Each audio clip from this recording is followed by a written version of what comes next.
Good morning, dear friends. Hopefully your March is going off well. I have a lot of fabric laid out here, and I will get to what we're going to do today. But this month we've talked about getting back into slow stitch and being really creative and allowing ourselves time to play.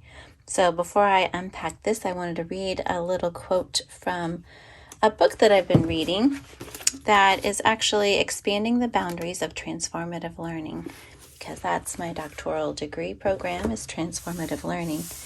And I have been learning about teacher wellness and focusing on best ways for specifically women educators to really take care of themselves in order to be better, whole humans like we all want to be. But there are things for each of us to learn from. So I want to start today by reading that letting go of fear and trusting the art-making process does get easier over time. Just as letting go of fear of the wilderness and gaining a measure of confidence and security also develops over many experiences in the wild. Practicing and doing some new things and playing sometimes can help us, over time, just learn to gain some confidence in ourselves. So how are we going to play today? How are we going to get into this wild idea of play as it relates to our textile work? Well, I wanted to get into this idea of a symbol. And so I think I shared that I had experience with a workshop recently at the beginning of the year that really just talked about looking at the work and the colors we pick out and maybe what symbols that we use and selecting colorways or symbols and different things for our year. And I, at that time, recognized, wow, the rabbits keep coming up. And so I'm going to start a bit of a project. Now, again, we don't always have to make projects. We can sew just for the fun of it or display. But this is actually going to be something. And I'm going to do some fussy cutting, and I'm going to use these fabrics that I picked. But unpacking why a bunny keeps popping up for me is, for me, I feel like bunnies are vulnerable. I feel like, we don't think of them as very strong. We think of them as kind of gentle, kind little creatures that are also vulnerable. And without unpacking it too much, I feel I'm kind of in that space after the last couple of years and some transitions that I've had. And so I also feel like, they really need some care. Like if you have a pet bunny, they require a lot of care and attention.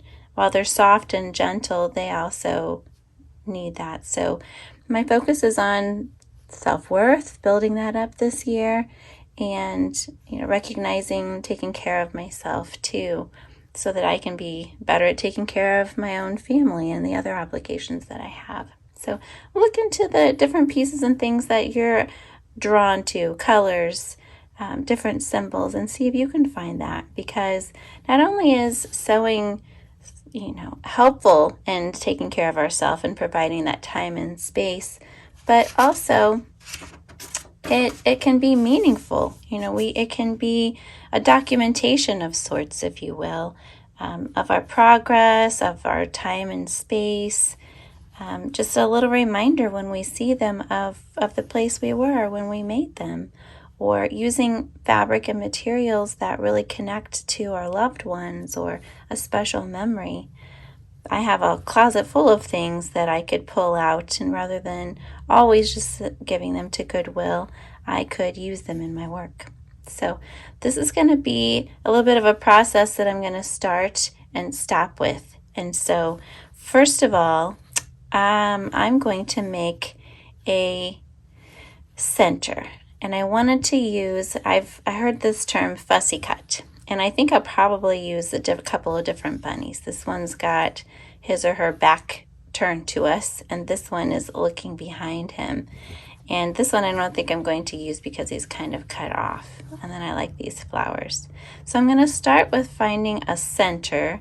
And I think I'm going to start with this one, looking behind him. And then I'm going to cut.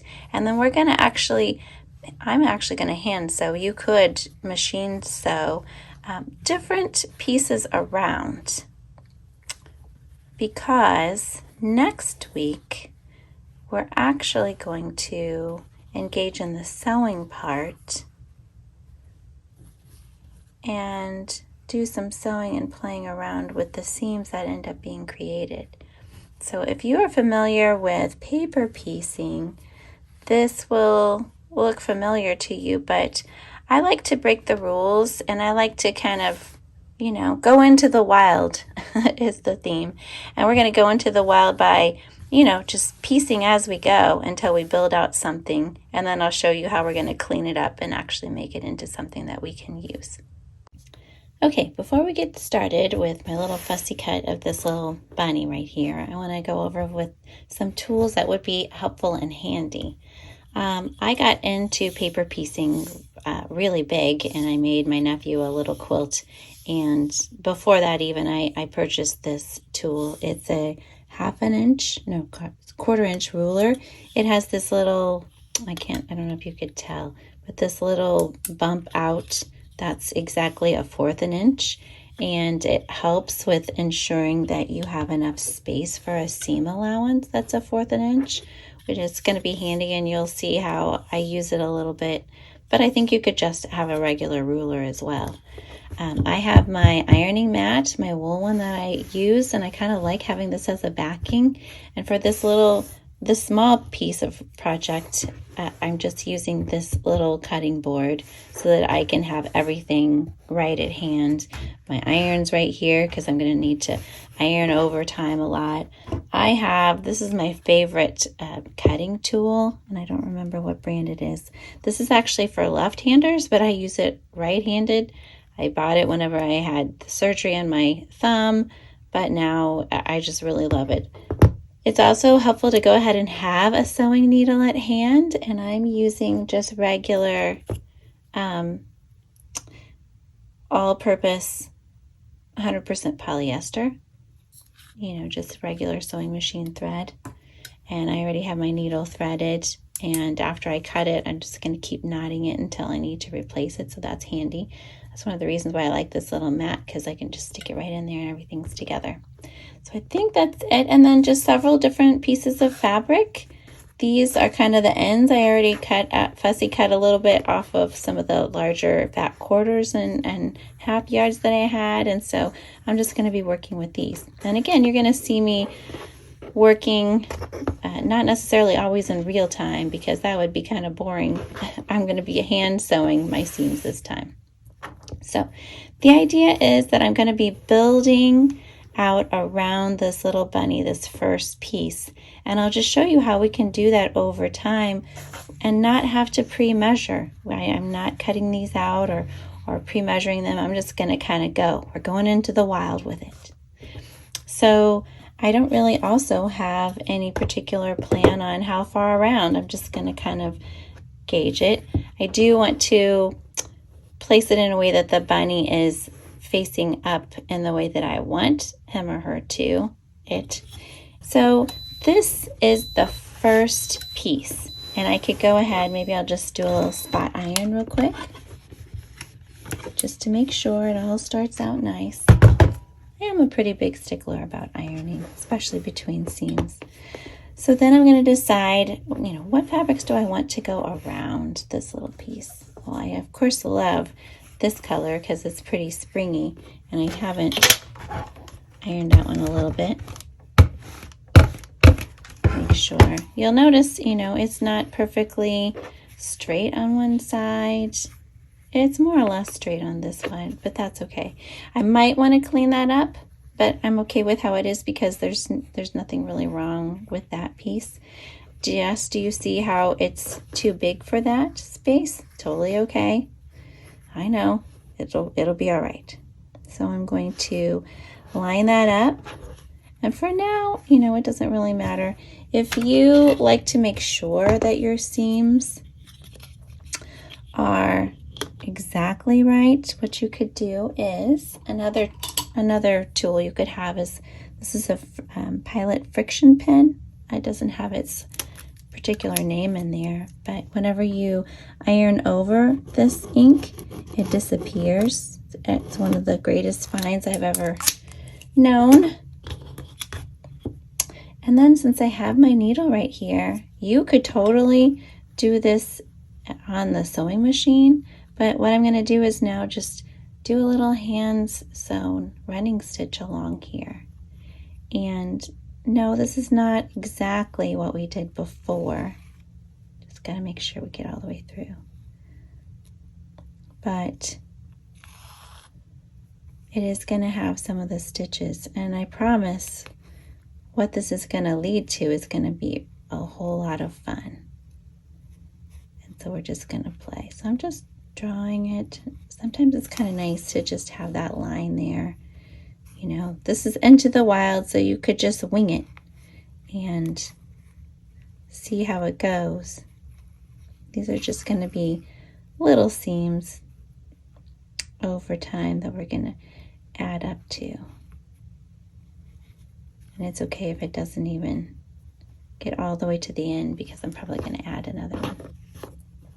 I'm not sure how you make your knots, but I learned this one last year, just making a loop and then just pulling and holding my finger there and pulling. I think most of the time I've seen it done twice, but I usually just do it once, especially when it's a decorative piece like this. Okay. Again, I want to keep that knot on there. My grandma taught me to twist it around and then pull in that way. And I'm terrible about getting out of the habit. And since she taught me, I kind of don't want to. So then it's good to just have an iron along so that you can just go ahead and iron that seam down flat. Sometimes I'll go ahead and do it on both sides. Depends on how much time we have. So I want to lay down. There we go. Isn't that cute? Got our first little seam. Okay, so depending on, now we've got that little seam, depending on, you know, how much of this we actually want to have, just take my little ruler. And again, you don't have to have this little bubble on there, but if I were to just stop here, you know, then I could make sure that I have a little bit of a seam, but I want it to be out a little bit. So maybe here, because I know if I have it here and I'm going to cut it off, I know that I'm going to end up losing that little bit. So I need to, it's kind of a nice guide to kind of bump out.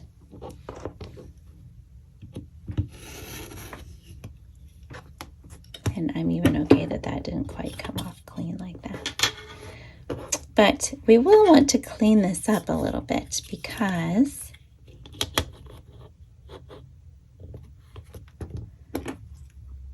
we will be adding on to this side next. So I'll put this off to the side. I may come back and use that one again. But now I want to select a different piece, and I'm going to go with this polka dotted color. It's really lovely. And I'm going to do the same process this time. Oh my gosh, look at that. That's like perfect. I didn't even measure it, but it was meant to be. So now I'm just going to lay that on top. So you're constantly going to be working from this little bit that you're working on. It always should be face up. And what you're going to add to it is always going to be face down. Hopefully that makes sense. And then I'm going to go ahead and pause. And so I'm going to sew this along. Now I could turn this over because that's lighter, and I could draw my line again. Maybe I will, to make it exact, or I could do it on this side. But I'm going to do a little running stitch along here to make a seam again. And then when we come back, I'll show you how we build on from there.